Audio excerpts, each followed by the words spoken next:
You're live, Rob. And our next presentation here at Hope 2020 is a fascinating one, I'm sure, to many of you. The consequences of online stalking can be tragic. What steps can the average person take to recognize and protect themselves from a stalker online?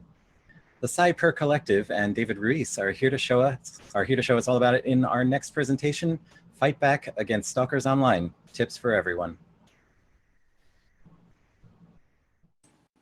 Hi, my name is Elliot, and I'm representing the Cyper Collective. Today, I'll be discussing effective ways to recognize and protect yourselves from digital stalking with David Reese from Malwarebytes. Cyber Collective is a New York-based cybersecurity group. Our goal is to make security and privacy accessible to everyone. We've been active since 2016, and we host regular events that introduce the average person to strategies they can use to protect themselves online in the face of peer, corporate, and state actors. We do this through crypto parties, social events, discussions, and partnerships with other organizations. We're also a member of the EFF's Electronic Frontier Alliance, and you can learn more about us at cyper.nyc. And as I mentioned at the top, I'm very happy to be collaborating with Malwarebytes' David Reese. He will be sharing some fantastic data that Malwarebytes has collected on the scale of the problems that we'll be discussing today, as well as insights into how the latest statistics have changed during the period in which we've all been in COVID lockdown. It's important for me to mention right at the top, due to the nature of the topic we're speaking about today, there will necessarily be content that discusses domestic violence, abuse, stalking, and violence up to and including murder. This is unfortunately a difficult but important topic that we'll be dealing with, and I just want to make sure that we're all prepared for what we'll be covering. Having said that, let's begin. We wanted to take this opportunity to really dive into the universe of digital stalking because we feel that it's a topic that doesn't get as much coverage as other types of surveillance and hacking that happen online. We often hear about high-profile hacks like the recent breach at Twitter or cases where governments or corporations are spying on us. We don't hear as much about digital stalking, even though it's a problem that's huge and growing, and unfortunately, it has the capacity to directly target and affect us in ways that other forms of surveillance may not.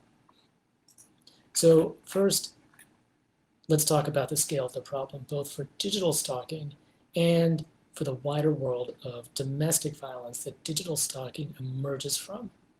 I think that in both cases, the average person is often shocked when they see the numbers that show how widespread this type of abuse is today. Leading off with this statistic from the National Coalition Against Domestic Violence, let this sink in for just a moment. 20 men and women are physically abused by a partner every minute in the United States. So that's 10 million people a year. So this problem, and it's really a crisis of physical abuse by intimate partners, is something that really affects millions of victims every year here in the US. If we add stalking and sexual abuse to the problems of physical violence, then we get some really unfortunate numbers. The CDC calculates that fully 27% of women and 11% of men are victims of this type of abuse in a way that has significant effects on their well-being. These are, scary numbers. This is something that really targets someone that almost every one of us knows, coworkers, friends, and family members. Everyone is touched, by this epidemic of abuse, directly or indirectly. So this crisis of digital abuse is really what the digital stalking that we'll be discussing today grows out of. And we do have some statistics about how digital stalking is involved in the wider world of domestic abuse.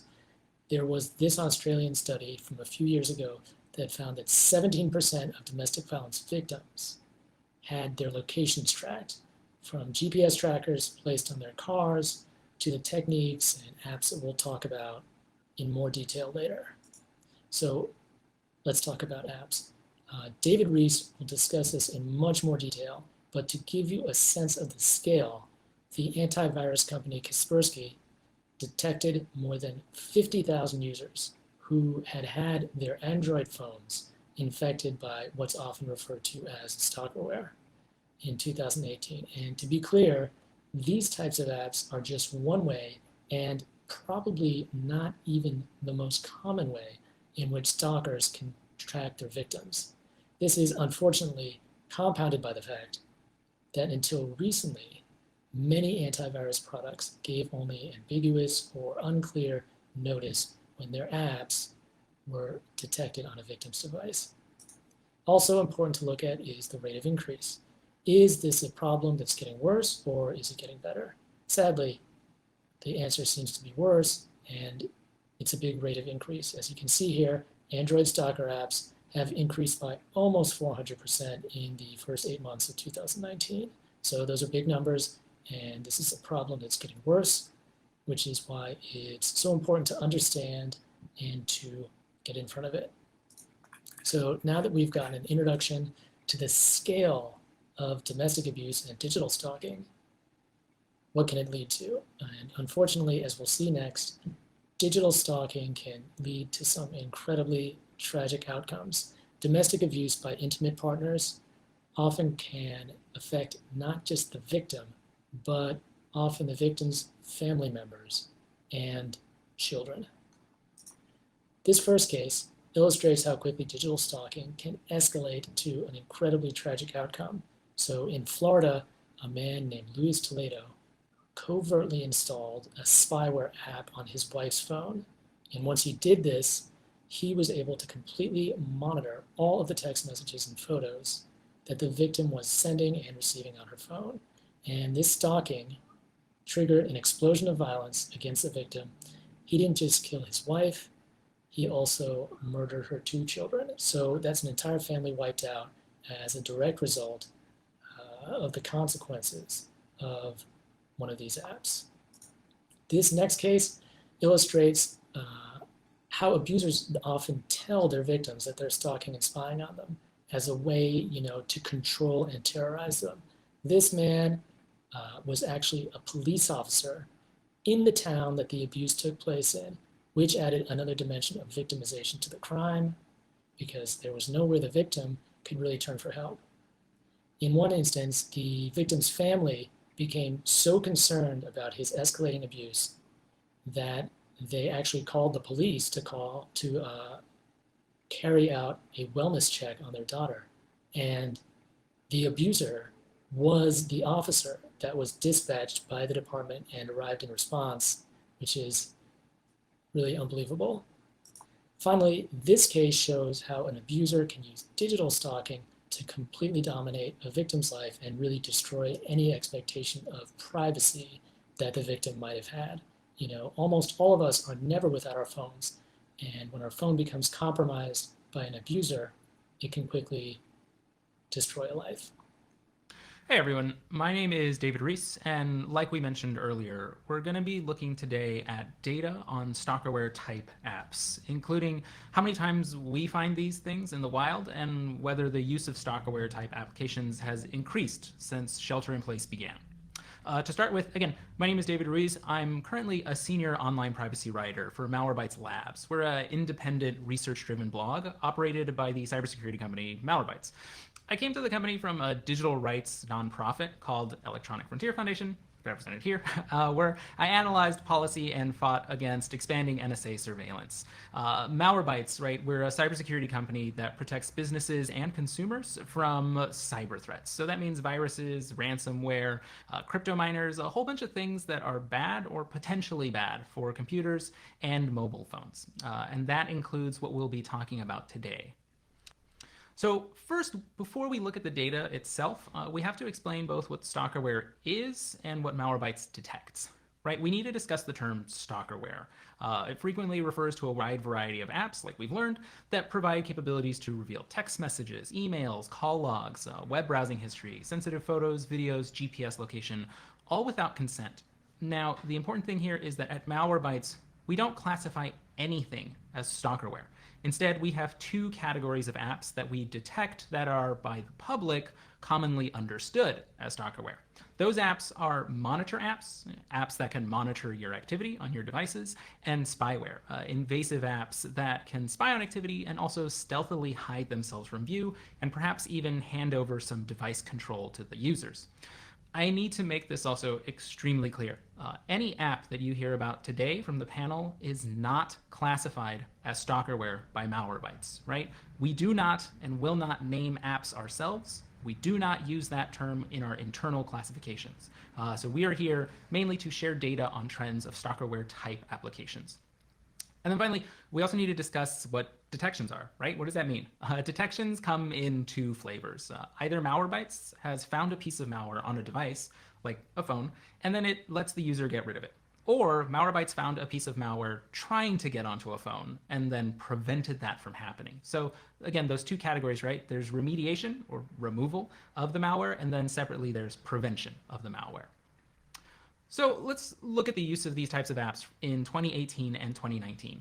Just looking at, like we mentioned earlier, monitor apps, apps that can monitor user activity. From March to March 2018 to 2019, right, we detected monitor apps 44,116 times for Malwarebytes for Android user devices. At the same time period, right, March to March, but 2019, 2020, the year after, we detected monitor apps 55,038 times for Malwarebytes for Android user devices. So that means in a 1 year period, right, there was a detection increase of more than 10,000. That's a high number, right? And again, we have to be clear, the rise in monitor detections does not automatically guarantee a rise in the use of these apps. Because Malwarebytes improved its capabilities to find monitoring apps, our detection volume did increase. But the numbers are still pretty surprising to see. And so let's look at that actually just visually here. And you can see that sometime in the summer of 2019, right, when we really pushed forward, really recommitted to this, we saw increase in detections. And now looking at the spyware detections for the same time period, right? March to March, 2018 to 2019, we detected spyware apps 2,388 times. But then looking at the year after, 2019 to 2020, we detected spyware apps 1,378 times. So why the decrease? Possible theory here is that there may have been in recent months or in the recent year a decision to shy away from both making these types of tools and using these types of tools. Whereas stalkerware type apps have seen little enforcement from the government particularly, spyware apps have received pretty deep scrutiny actually from companies. This year, WhatsApp, owned by Facebook, moved forward with its lawsuit against one major spyware developer. And let's move right into 2020, right? Looking at the data during shelter in place. The broad takeaways we have is that Malwarebytes has recorded a significant increase in detecting stalkerware type apps for Android users since the broader shelter in place orders took hold across the United States and abroad. So we're looking at, late February, March, mid-March. And then beginning in April, detections for both monitor apps and spyware apps jumped by at least 30%. The detections for both monitor apps and spyware apps have not significantly decreased since shelter in place began either. So looking at monitoring apps for 2020, let's just kind of look through this data here. Starting in January, right, we have 924, then February 729, and then it starts jumping up pretty rapidly. March 1087, April 1454, May 7,130, June 7,214. I looked at the data for July 1st through 8th, and it is on pace with May and June. We could likely anticipate another month of about 7,000 detections. And here's what that looks like visually. Again, you can see this enormous spike happening in May and June. Let's look at the data now for spyware apps. As you can see, right, the numbers for spyware app detections, the numbers overall are lower, but the rate of increase is actually higher. So when comparing January 2020 to June 2020 for both monitoring app detections and spyware app detections, we learned that, as you can see here, there's been a 780% increase in monitor detections and a 1,677% increase in spyware detections. Those are enormous numbers. We have to kind of pause and really emphasize that, at least since I've been working at Malwarebytes, which is about a year and a half, I have not seen this kind of detection at all for these apps that we've been tracking. This is huge. And so the kind of most obvious question here is why? Why is this happening? Most of the time, what we've learned is that these tools are used to maintain control on a domestic abuse survivor, or a lot of times, right? When they are used in situations of domestic abuse, they're used again to maintain control on a survivor. Control comes in a lot of forms, and that can happen quite particularly during shelter in place. I tried to think through it on my own. Why would these types of apps increase in popularity if individuals are in constant contact with one another? I thought you can see the person, why would you need to spy on them digitally? I was a bit naive here. There are two immediately different populations. There are two immediately different realities, right? There are survivors who live with their abusers, and there are survivors who live separate from their abusers.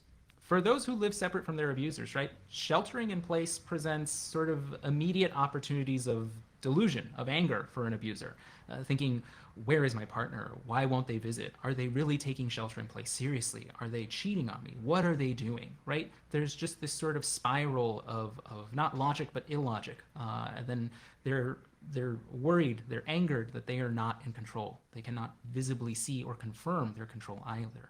So that could be one of the reasons why there's been an uptick.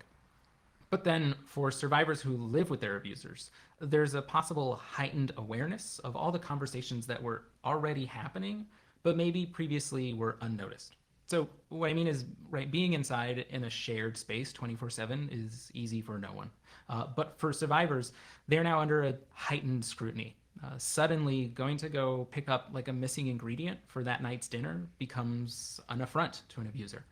A moment for investigation, laughing at a text message, staying up just a little later than usual just to scroll through your phone, calling someone, just calling someone. These are all activities that are normal and particularly right now, right, are probably more common because of the stress of shelter in place. However, those types of activities, again, could anger an abuser who is seeing things through a very different lens, who is seeing things through the lens of control. Why is this person laughing at a text message? What are they hiding from me? Who's texting them? All of these, again, moments of illogic more than anything that are leading to suspicion and potentially leading to an increase in the use of these types of tools. So now that we've contextualized the data, we can kind of broaden out the panel again and look closer at the threat and how digital stalking itself works. A big thank you to David for sharing those statistics and his thoughts on the larger problem, as well as what specifically may have been behind those numbers from the COVID lockdown this year. Now that we've established the scale of the problem, as well as the tragic consequences that can occur, and some up-to-date statistics, let's next talk about the forms that digital stalking takes, because as we mentioned earlier, it's not just about stalkerware apps. So the first, and arguably the most common form that digital stalking can take, is through subverting legitimate apps and services that are already installed, and in many cases come pre-installed on mobile devices. This approach has many benefits for the stalker. They don't require much in the way of technical knowledge, and because they're common apps, they rarely raise any suspicions from a victim.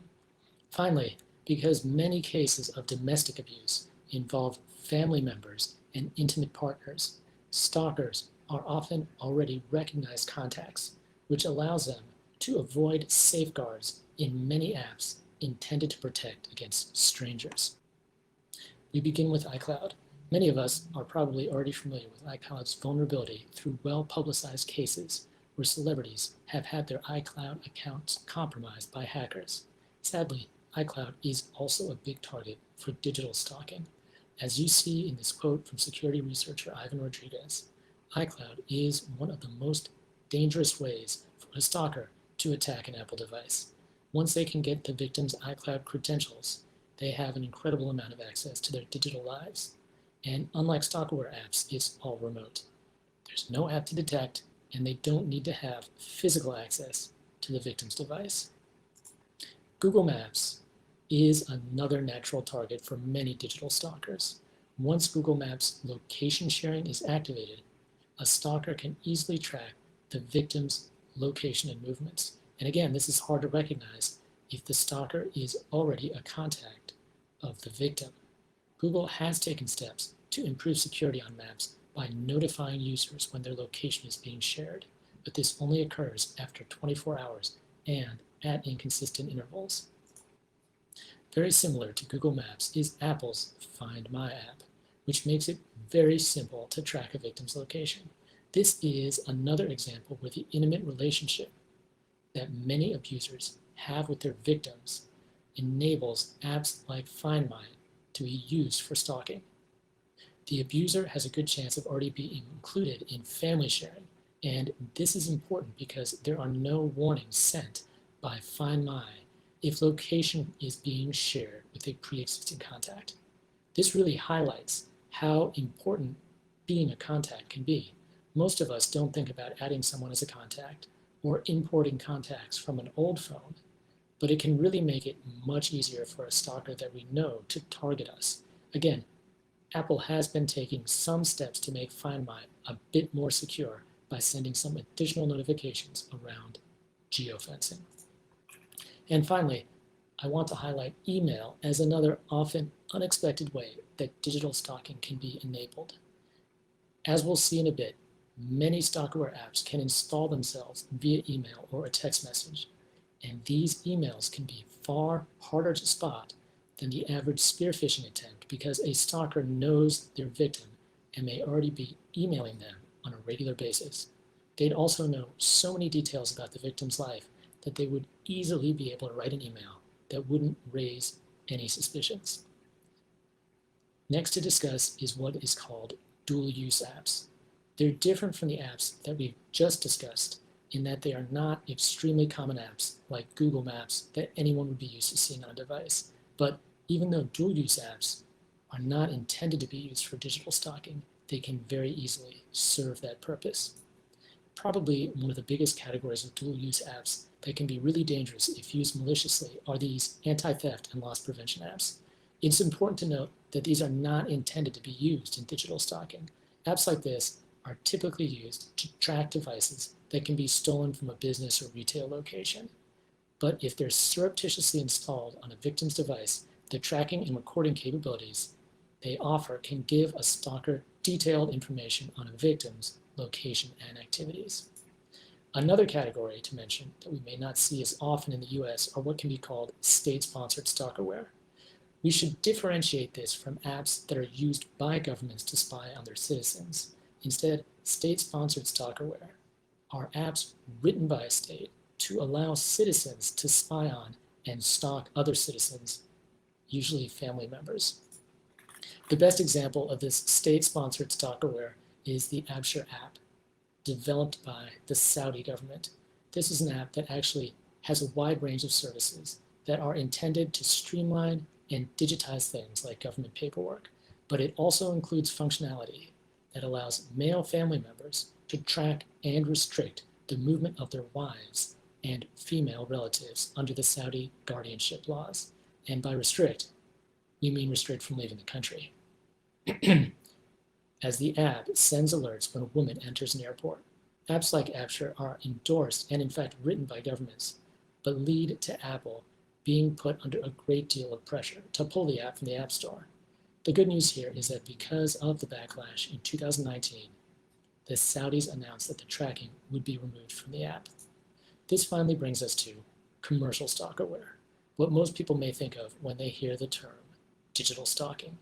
Although, as we've already seen, commercial stalkerware is just one part, and perhaps not even the biggest part, of the problem of digital stalking. It has a high profile, though, because of the shamelessness of the companies involved, even though most of these apps hide behind the thinnest veneer of keeping children safe. Their advertising and business plans are centered around enabling stalking. We'll discuss just a few of these apps, but there are dozens of them out there. Phone Inspector is one of the most well-known stalkerware apps, available for both Android and iOS. Phone Inspector is particularly dangerous because it advertises itself as being able to be installed remotely via text or email. This removes one of the biggest challenges for a stalker, which is getting access to a victim's device to include the stalkerware.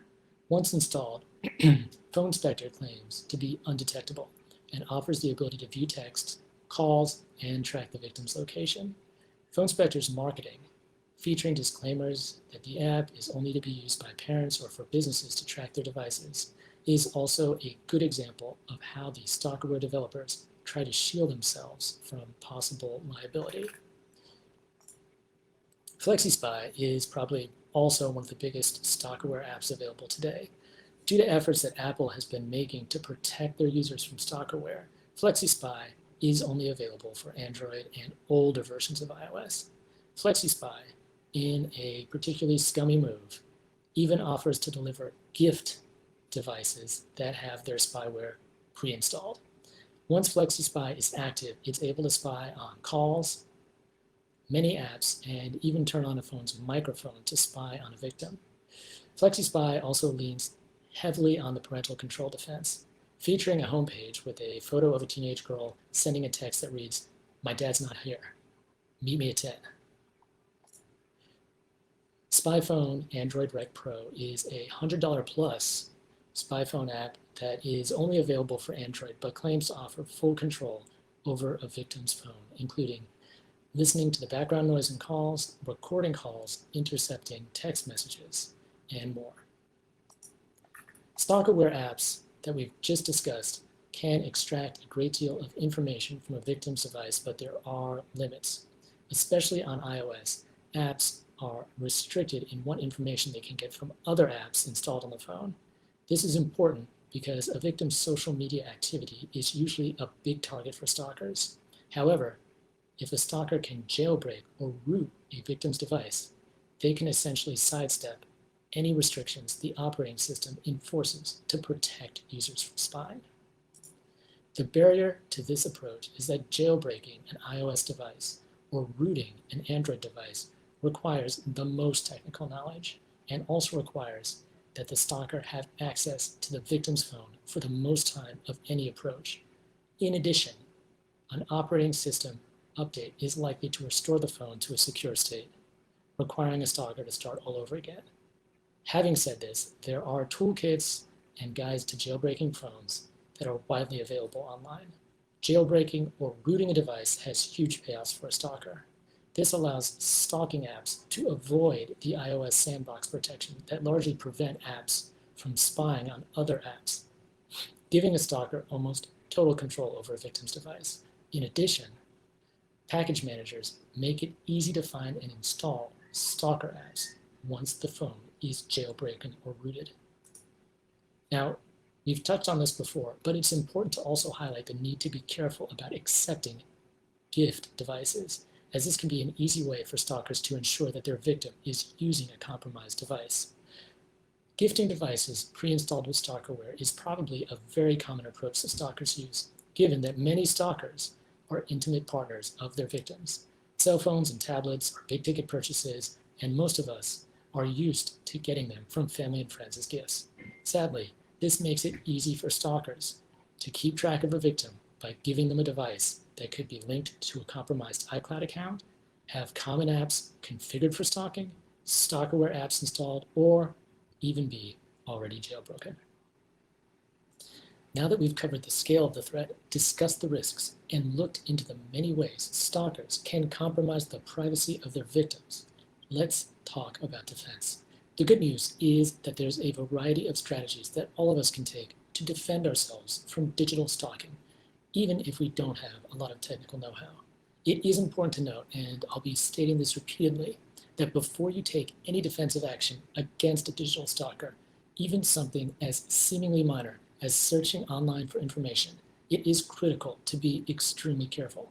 As we've seen already, many stalkers are very unstable, and even the slightest hint that they may be losing control can set off a spiral of violence.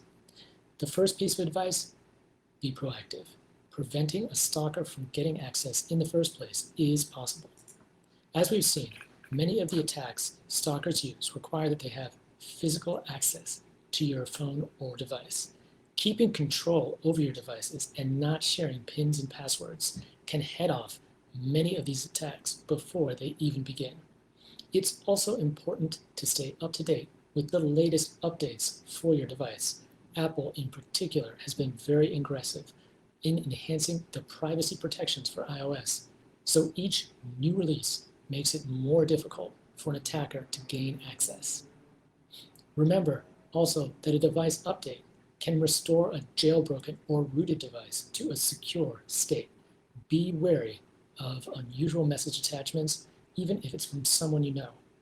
Set up and use two-factor authentication.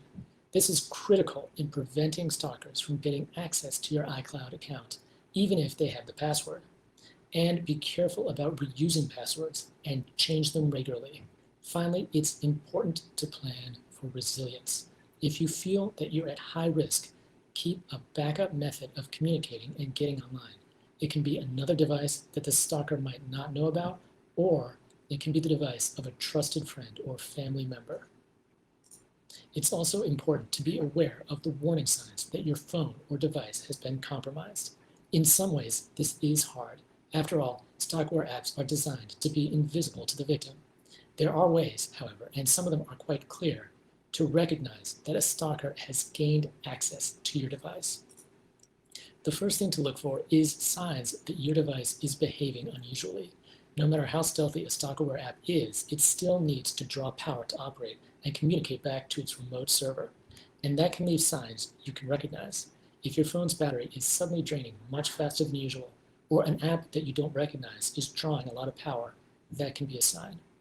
In the same way, if you have an unexpected spike in data usage, that should raise your suspicions. Your phone may also be noticeably more sluggish because a stalkerware app is running in the background on top of the apps that you normally use.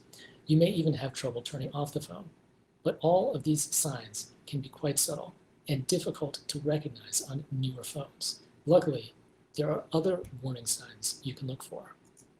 On Android devices, we can check the security section in settings to see if the phone has been set to allow downloads outside of the Google Play Store. This is important because some of the worst stalkerware apps have been banned from the Google Play Store, so a stalker needs to change this setting in order to download them. Basically, if you see that this setting has been enabled and you didn't do it, it's a huge red flag. On iOS, we can check to see if there's an additional profile that's been added to your phone.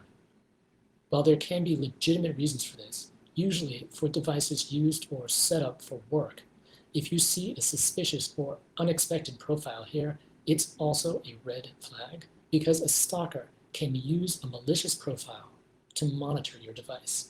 The good news is that you can use remove management to remove a suspicious profile.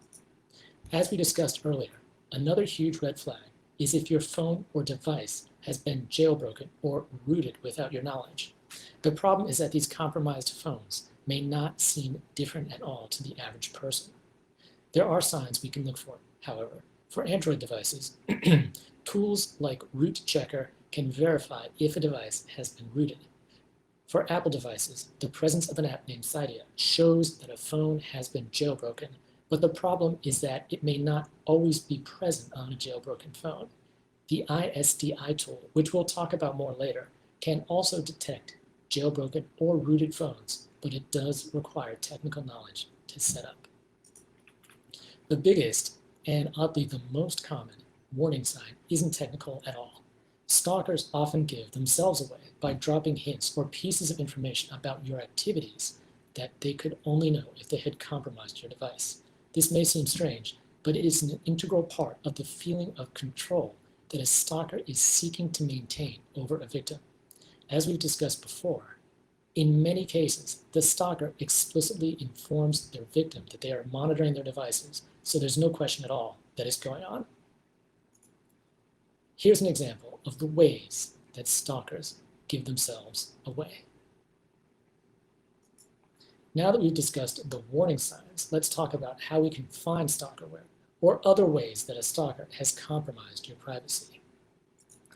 On Android phones and devices, many people turn to antivirus apps to find malicious software.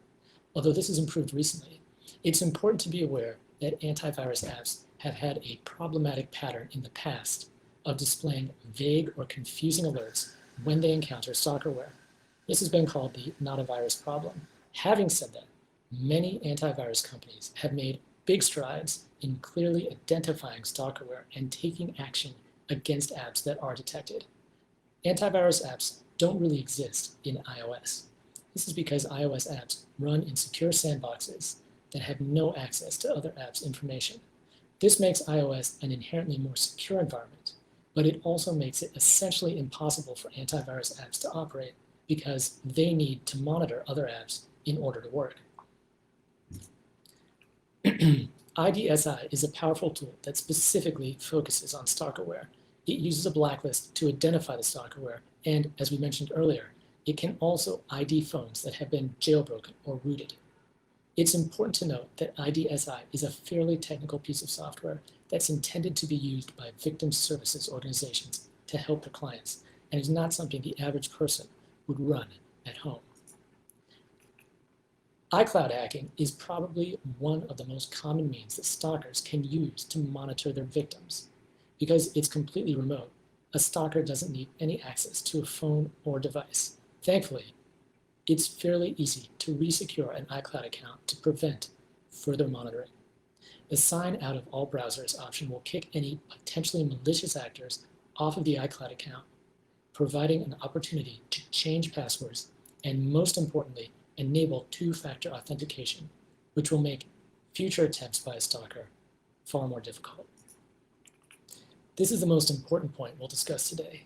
If you feel that you are the target of a digital stalker, it is critically important to make plans before you do anything that may alert the stalker.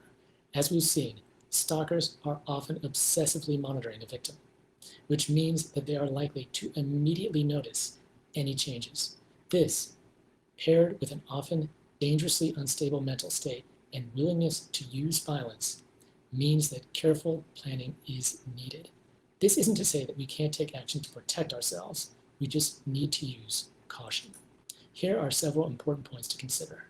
First, make sure to have a plan to preserve evidence for future legal proceedings. This usually means backing up a compromised device. As we mentioned before, do not tip off a stalker that you're taking action until you have a plan in place to ensure your safety. This can include searches on Google, re-securing iCloud, disabling malicious sharing settings, removing profiles, updating the device, and removing stalkerware. If you suspect that a stalker is monitoring your location, any changes in your daily routine can also raise suspicions. This can include leaving a device turned off or leaving it at home. Make a backup plan in case the stalker locks you out of your own device, and contact victim and survivors organizations using a safe device for help and advice. Now that you have a plan, how can you remove stalkerware? As we mentioned before, on the Android side, antivirus apps have made big improvements in detecting stalkerware. They're a great first step in removing stalkerware on your device, but stalkerware apps can be difficult to fully remove. The safest approach is to factory reset your device and start fresh. This will also fix a phone that's been jailbroken or rooted. If you do this, be careful about restoring from a backup. In some cases, this can reinstall stalkerware onto your phone. Also, keep in mind that this won't fix a compromised iCloud account. There are also organizations that exist to help victims respond, not to just domestic abuse, but specifically to digital stalking. To mention again, please don't visit any of these organizations or call them from a device that you suspect might be compromised by a stalker. It's always best to err on the side of caution and use a backup device or a trusted friend or relative's phone to reach out. Several cities, such as New York and Seattle, have established offices to help combat digital stalking. In addition, there are many good online groups that can offer help, as well as larger organizations that advocate for survivors of domestic violence. Finally, looking forward, in many ways, the fight against online stalking has just begun. As the problem has grown in recent years, the response has often evolved. What are some ways that we can further combat stalking online? The good news is that there are many ways to push forward. Better detection tools, both antivirus apps as well as tools specifically designed to detect stalkerware, can help to catch problems early. It's also important to continue to improve how we alert users that they may be the target of a stalking event, so that they clearly understand the threat and the steps they can take against it. We can also take legal action against stalkerware vendors, which, as we mentioned earlier, is already beginning to happen. This can extend to actions that make it more difficult for stalkerware vendors to advertise, making it harder to find new customers, and getting stalkerware vendors removed from app stores is a key part of this. Finally, we can improve technical and legal support for survivors, helping them to respond while maintaining their safety. So that's it. Thank you for checking us out, and please stay safe and get in touch.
Okay, we are now joined by the Cyper Collective and David Reese, who invite questions from the audience. If you have questions, please ask them in the session Q&A channel on Matrix.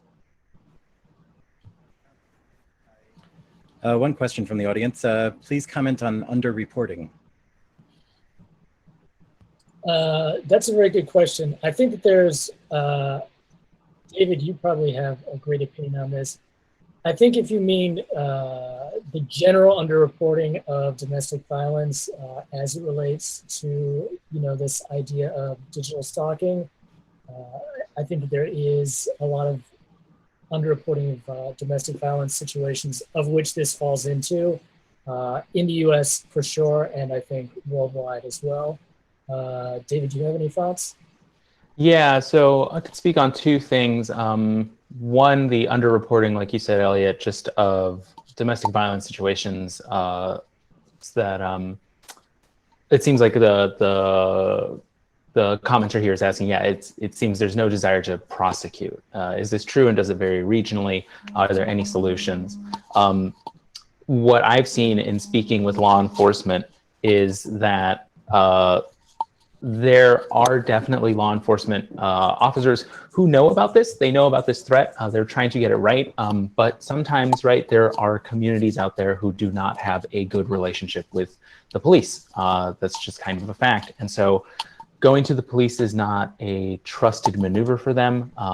And for also a lot of survivors of domestic abuse, going to the police to prosecute isn't necessarily a solution for them, right? They want this abuse to end. And that could be filing a temporary restraining order. That could be leaving a state. That could be relocating. But getting into the nitty gritty, right, of being like, I'm going to sue someone, or I'm going to advocate and push, a district attorney to bring charges against this person specifically for the use of stalkerware, rather than just stop abusing this person, stop stalking this person, stop harassing this person. That doesn't happen very often, right? A lot of things have to come together. So there's a lot of moving parts in there. And that's why, unfortunately, again, we don't see a lot of prosecutions. At least I personally have not seen a lot of prosecutions in this area. It might vary regionally, but that's what I've seen. And I think to follow up on what you're saying, I think it really does depend. My focus was more on the U.S., but it does depend from city to city. As we said, in the organizations that can help, there are some cities like New York and Seattle that have put efforts into creating offices to help survivors and victims deal with stalkerware on a very specific level. I think when you roll it into overall prosecutions for domestic violence, which these usually become a part of, I think it can become difficult. And I think that as we went over in the talk, a lot of the digital stalking occurs within sort of the context of things that are already installed on the phone, like Find My, that if you're in a family plan, your abuser would automatically be able to access that information. And then it becomes the question of, are they using it in an abusive manner? But it would be an app that was already installed. So it becomes very complex question very quickly, sadly. A further question from the audience. If you were tricked into installing the ransomware, was that ever a legal defense? I don't have awareness of a legal case that has involved that discussion. I'm not sure whether it means, is it a legal defense for the accused stalker, or is it a legal defense for the survivor? But I don't have any information on that. Yeah, I wanted to just re-up what Elliot said there. It's hard to know whether, again, yeah, that's a legal defense for the accused stalker, who that's actually legally defending, but I can't see, how it would apply immediately in the legal cases that I've looked at. Another member of the audience asks, is there any work into countermeasures for the victim, such as GPS spoofing or data obfuscation that the victim can use discreetly on their device? Yeah, I think that this is a fantastic question, and I was actually hoping it would come up because, as I started to put together this presentation and I learned more about it, I realized that I don't have the specific numbers, but in a huge percentage of the cases, sadly, the stalker or abuser is intimate partner, so that can mean family member or partner. It's somebody that the victim knows, and further than that, the survivor also knows that the stalking has taken place, often because in many, many cases, the abuser tells them that they're monitoring them digitally as part of that system of maintaining fear and control. And in that case, if the survivor was to do anything that would shut that device down, that could immediately, and as we've seen some of those news cases, immediately provoke a very violent response. So I think that there has been, to give credit where credit is due, over the last couple of years, a renewed focus on the part of vendors and operating system manufacturers to detecting stalkerware. I think what we really need to move to creating a system that is really helpful to victims and survivors is a way for them to, I'm looking for the right word, somewhere cloak or conceal their activities while it not seeming that they're actually disabling any software. And that's what can really give people the breathing room they need to get to a trusted family member's home, to contact an advocacy organization that can help them plan their next steps, to contact these city organizations that we've talked about, while not making it clear that they're doing something as extreme as removing a piece of software. David, what do you think about that? Yeah, on the same points that you mentioned there, because so many of the current safety planning measures require, relying on a safe device. And that could mean meeting someone in person who has a device that is not compromised, and then using that device either to something as simple as looking up, the domestic violence hotline nationally, or regional resources for you, or making those calls, looking those things up, particularly right now, when we're living in a pandemic and shelter in place, finding that person, going to that person's home is not nearly as accessible as it used to be. So like Elliot was saying, it would be great if there were capabilities to engage in activity for safety planning, that is required for safety planning, that is hidden, but again, in that sense, the hiding of that activity would not raise more suspicions. Having a device that has this kind of monitoring applications on it, every step is being recorded, and so survivors have to be particularly careful to do anything, which is nearly impossible. Okay, very quickly as we wrap up, where can people go to find out more about Cyper's work and the subject? So I think the best, we'd love to help anybody, be of assistance in any way. Our URL is cyper.nyc, and that has our email and ways to contact us, and any way in which we can be helpful, we're happy to do so. And David, yourself? Yeah, for sure. If you want to look at what Malwarebytes has done on Stalkerware, our own research as well, you can go to our blog. We are blog.malwarebytes.com. You'll find everything we've written on that website. All right, Elliot from Cyper and David Reese, thank you both very much. Thank you.